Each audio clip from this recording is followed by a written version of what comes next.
and welcome to everyone tuning into my channel again today.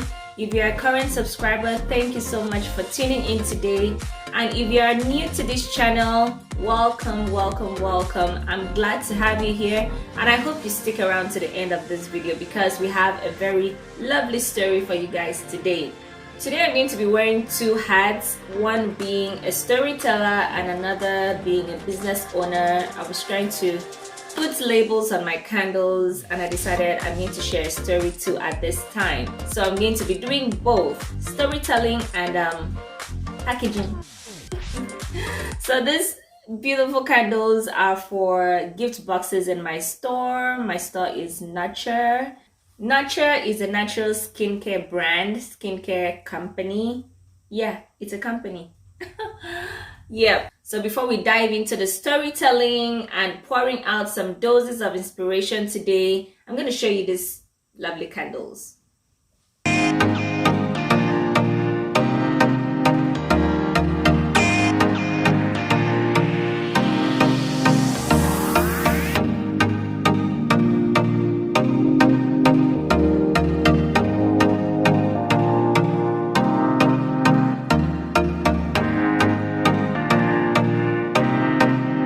So the story I'm going to share today is a touching story about a teacher called Mrs. Thompson. And this story was written by Elizabeth Ceylon's Ballard a long time ago. Might be in like 1976 or so, but I know it was a long time ago.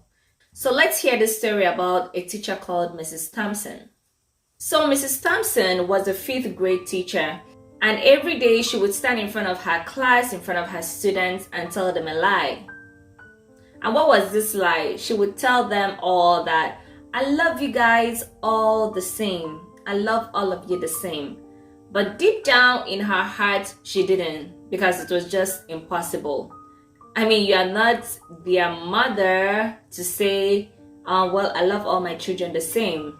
These are different children coming from different backgrounds, different attitudes. So it's kind of impossible to love all of them the same. So she would always tell her students every single day, I love you guys all the same. But deep in her heart, she knew that she was lying. She didn't love all of them. And there was this particular boy that sits in the front row of the class, and she didn't love this boy one bit. Because this boy was so unkempt, he was unpleasant, he wasn't nice, quiet, he was dirty. He looks like every day he comes to class, he looks like he needs to take a shower. So she didn't like him at all. And this young boy was called Teddy Stoddard. Teddy, for one reason or the other, came to school looking this way every single day. And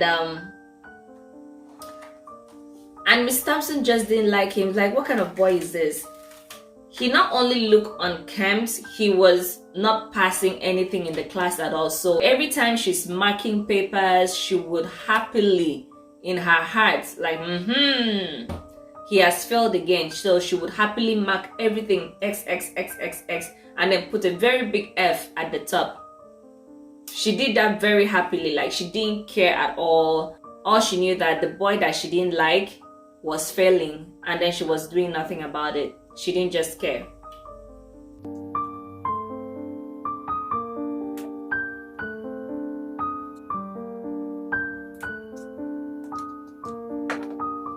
So at the school where Miss Thompson was teaching, it was required by the school that the teachers do a review of each student's past record. You know, just review it, see where they're coming from. If you can do anything to help them, you know, do it. So I think it's just a way of getting to know the students better, know how they've been doing in school and all that, if they've gotten better or gotten worse. So it was another time for this review. And what Mrs. Thompson did was to review every other person in the class first, and she kept Teddy's record for the last, because she just didn't want to deal with him. Like, I can't deal with this boy's issue. So she kept his own for the very last. And finally, when she got to Teddy's record, she was in for a surprise. It was not what she expected at all. She was expecting that other teachers would, say something or write things similar to what she was feeling about this boy, but it was very different. So the first grade teacher wrote that Teddy is a bright child and always ready to laugh. He does his work neatly and he has good manners and he's just a joy to be around. Definitely not what Miss Thompson thought of Teddy. Nope. So that was what the first grade teacher wrote about Teddy. Moving on to the second grade teacher. The second grade teacher wrote, Teddy is an excellent student. He is well liked by all his classmates, but he's troubled because of his mother's terminal illness and life at home must be very difficult for him right now. That is what the second grade teacher wrote. The third grade teacher wrote, his mother's death has been hard on him. He tries to do his best, but his father is not showing interest in him at all, and his home life will soon affect him if something is not done soon. So you see the progression that the record is showing about Teddy.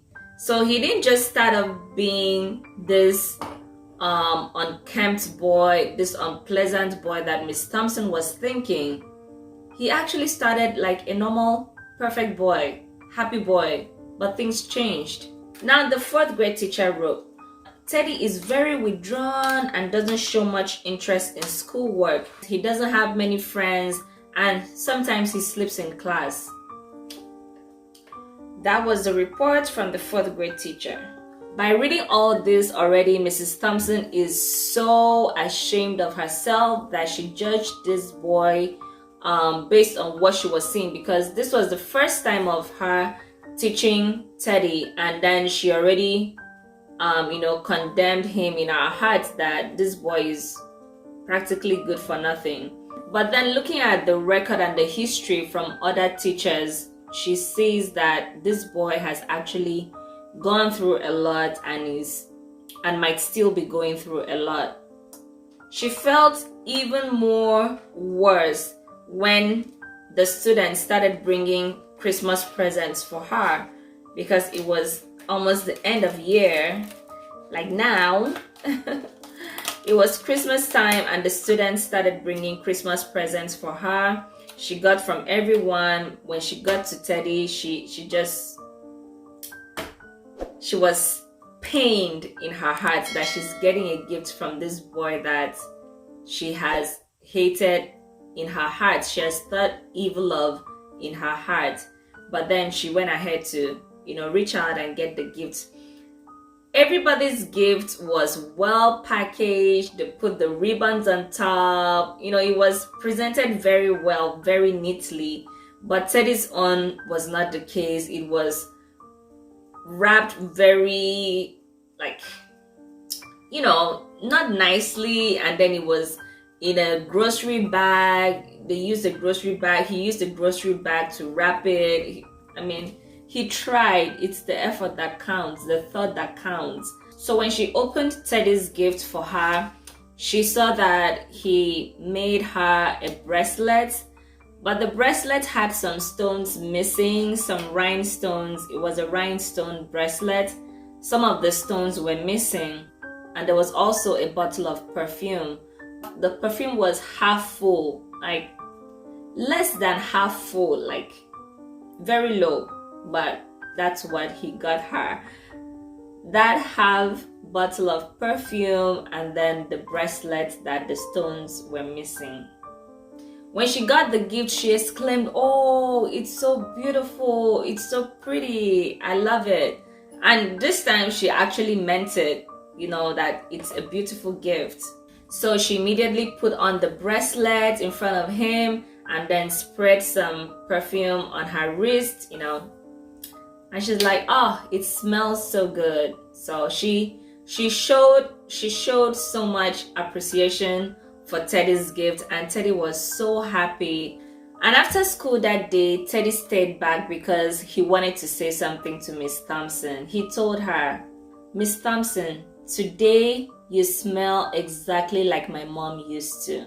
So those gifts that he brought for Mrs. Thompson was actually what his late mom had, the perfume and the bracelets. After all the children were gone from school, Mrs. Thompson just stayed back. She cried for almost half an hour, crying because of the way she had treated Teddy Stoddard and how she had failed as a teacher, because she was meant to do better.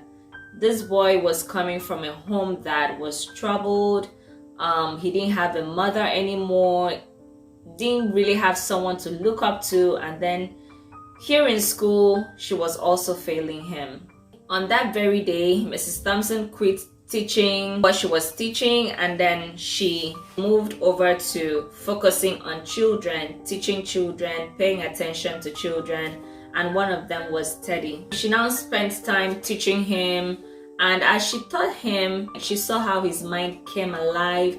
He was bright, he was happy, everything about him changed, and the more she encouraged him, the faster he responded. That's just what children need. Just a little bit of encouragement. You don't need to put them down because you don't know how things are in their homes, and then coming to school, you're putting them down too. By the end of the year, Teddy had become one of the smartest children in the class. A year later, she found a note under her door that Teddy had sent to her, telling her that she was the best teacher he has ever had in his entire life. 6 years went by, and then she got another letter of Teddy telling her that he has completed high school. He came third in the class, but then she was still the best teacher that he has ever had. 4 years after that, she got another letter of Teddy telling her that things had been rough, but then he stayed in school, he stuck through to the end, and now he is soon going to be a graduate from college. 4 years later, and another letter came to Mrs. Thompson, and Teddy is telling her that he's now a graduate. He got his bachelor's degree and he decided to go further. And this time around, something was different at the end of the letter. He no longer signed the letter as Teddy Stoddard. The name was now longer. It was now Theodore F. Stoddard, MD. So Teddy explained that he has met a young girl, that they were about to get married, but then his father had died a couple of years and he doesn't have anybody to stand in for him as, parents of the groom. So he asked Mrs. Thompson, would you please stand in for me as mother of the groom? And of course, Mrs. Thompson agreed to stand in as mother of the groom for him on his wedding day. And you know what she did? Oh, hold on.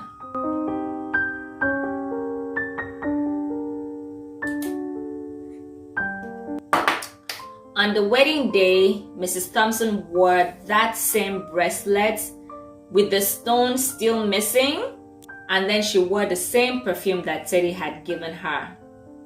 Teddy was so happy, like, oh, you remind me so much of my mom. She was wearing this perfume the last Christmas before she died. It was so emotional. And then they hugged each other, and she told Mrs. Thompson, thank you so much for believing in me. Thank you for making me feel I am important and that I can make a difference. Mrs. Thompson was in tears and he told him, look, Teddy, you got it all wrong. You are the one who taught me that I could make a difference. I didn't know how to teach until I met you. Sometimes as teachers or educators, you may think that you are the only one that is pouring out knowledge to the young ones. You are the only one that is grooming them, but sometimes you fail to pay attention to the fact that these little ones can teach you something. Even as a mother, as a parent, my children teach me one thing or the other every single day. Since I've had children, I have learned a lot: patience, love, how to be forgiving. The way children they might be mad at each other one moment and then the next moment they're playing again with each other, and I'm like, how do they forgive so quickly? And then adults, we hold on to things. So these young ones, they have a lot to teach us also. So even as we are teaching them, as we're grooming them, also pay attention to the fact that they can teach you something also. Try paying more attention. Try paying attention to your students. Try paying attention to your children or even your younger ones. Wherever you see that a child is not doing well or is not, moving in the pace that he or she should go, try to do something about it instead of ignoring and, making things much worse for that child. Maybe you being there and witnessing that might be your ministry right there. That might be your assignment in life, to change that life, even if it's one person in your entire life that you can change, that you can help make a difference. It's a lot. So try to make a difference wherever you are, wherever you find yourself. Try to make a difference.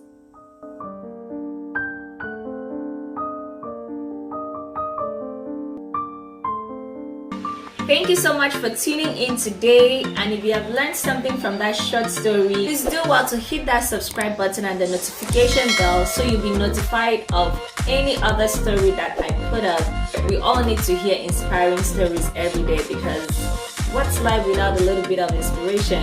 I am here to give you a little bit of inspiration. So stay glued to this channel, and I'll see you guys next time. Remain blessed. Bye-bye.